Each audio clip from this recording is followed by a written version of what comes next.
ضروری ہے تاکہ لوگوں کو نصیحت ملے اور زندگی میں کوئی سبق حاصل کریں۔ یہ واقعہ تو چند سال پہلے کا ہے، لیکن اس کے اثر آج بھی میرے جسم پر موجود ہے۔ آئیے چلتے ہیں اصل واقعے کی طرف۔ کچھ دنوں سے میری ٹانگوں میں شدید درد ہو رہا تھا، چلنے پھرنے میں بھی دشواری تھی۔ کچھ سمجھ نہیں آ رہا تھا کہ کیا مسئلہ ہے۔ درد اس وقت زیادہ ہوتا تھا جب میں سو کر اٹھتی تھی۔ پہلے 2-3 گھنٹے مشکل گزرتے، لیکن دوپہر تک درد کم ہوتا تھا، ختم ہو جاتا تھا۔ شروع میں زیادہ توجہ نہ دی اور بیماری کو جسمانی کمزوری سمجھا۔ جب زیادہ درد ہوتا تو میڈیکل سٹور سے کوئی درد کش دوائی لے کر کھاتی تھی، جس سے وقتی طور پر تو فائدہ ہوتا، لیکن بعد میں اگلے دن دوبارہ ویسے ہی درد ہوتا۔ اس نہ سمجھ آنے والی بیماری نے مجھے پریشان کر کے رکھ دیا تھا۔ درد وقت کے ساتھ بڑھتا گیا اور آہستہ آہستہ ٹانگوں سے ہوتا ران تک پہنچ گیا اور میرا چلنا پھرنا مشکل ہو گیا۔ واضح رہے اس وقت میری عمر صرف 22 سال ہو گئی۔ میں انتہائی خوبصورت تھی۔ میری حالت دیکھ کر میری ماں بھی بہت پریشان تھی۔ میں نے اپنی طور کافی ٹوٹکے آزمائے تھے۔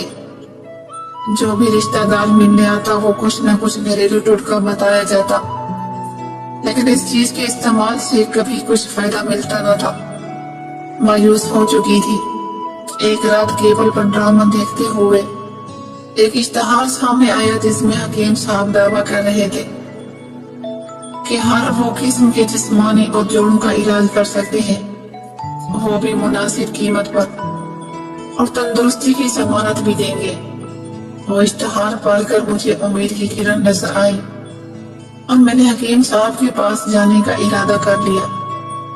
صبح میں نے امی سے ذکر کیا تو وہ کہنے لگی کہ تم دیر مت کرو، شاید تم کو شفا مل جائے۔ اپنے مطلب کا جو بتایا تھا وہ ہمارے گھر سے زیادہ دور نہیں تھا، مشکل 20 منٹ کا سفر ہوگا۔ اس کا ایڈریس بھی مجھے کافی حد تک معلوم تھا۔ میں نے اس سے نمبر ملایا جو ٹی وی اسکرین سے نوٹ کیا تھا۔ دوسری طرف سے فوراً ہی فون اٹھا لیا گیا۔ میرے پوچھنے پر تصدیق ہو گئی، یہ حکیم اللہ وسیع کا مطلب ہے۔ میں نے اپنی بیماری کے بارے میں بتایا تو انہوں نے مجھے تسلی دیتے ہوئے کہا، حکیم صاحب کے نزدیک یہ معمولی مسئلہ ہے، آپ کل 12 بجے آ جائیں۔ حکیم صاحب بیٹھے ہوتے ہیں۔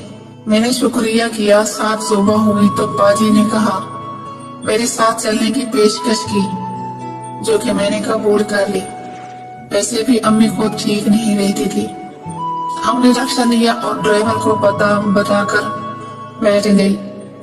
بمشکل 20 منٹ بعد حکیم اللہ وسیع کا بڑا سائن بورڈ نظر آنے لگا۔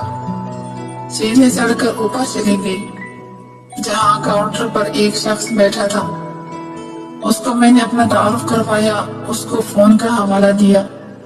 اس نے فوراً کہا، جی میں نے آپ کو پہچان لیا ہے، آپ یہاں بیٹھ جائیں، حکیم صاحب اندر ہیں، بلا لیں گے۔ ہم پاس رکھے صوفے پر بیٹھ گئے۔ کمرے میں فل اے سی چل رہا تھا۔ باہر کی گرمی میں ایک کمرے کا ٹھنڈا ماحول بہت بلا لگ رہا تھا۔ چند منٹ بعد حکیم صاحب نے فون کر کے مجھے اندر بلایا۔ کاؤنٹر پر بیٹھے شخص نے کہا، صرف مریض اندر جائے۔ چنانچہ میں اٹھ کر حکیم صاحب کے کمرے میں چلی گئی، جبکہ بھابھی باہر کاؤنٹر پر ہی بیٹھی رہی۔ ایک بڑا کمرہ تھا جس میں قالین بچھا ہوا تھا۔ میں حکیم صاحب کے ایک کونے میں فرش پر برجمان تھے۔ میں نے سلام کیا اور اس کے کہنے پر پاس جا کر بیٹھ گئی۔ حکیم نے بغور میرا جائزہ لیا اور میرا مسئلہ پوچھا۔ میں نے مکمل تفصیل سے اپنا مسئلہ بتا دیا۔ اس کے علاوہ حکیم نے ذاتی نوعیت کے سوالات بھی پوچھے جو میں یہاں نہیں بتا سکتی۔ حکیم نے مجھے کہا، اپنی ٹانگوں سے شلوار اوپر اٹھاؤ۔ ایسا کرتے ہوئے مجھے شرم محسوس ہو رہی تھی۔ حکیم سے کیا شرم آنا؟ میری سڈول گوری ٹانگیں دیکھ کر حکیم کی آنکھوں میں ایک عجیب سی چمک آ گئی، جس سے میں نے نظر انداز کر دیا۔ حکیم نے ایک ڈبے سے جیلی نکالی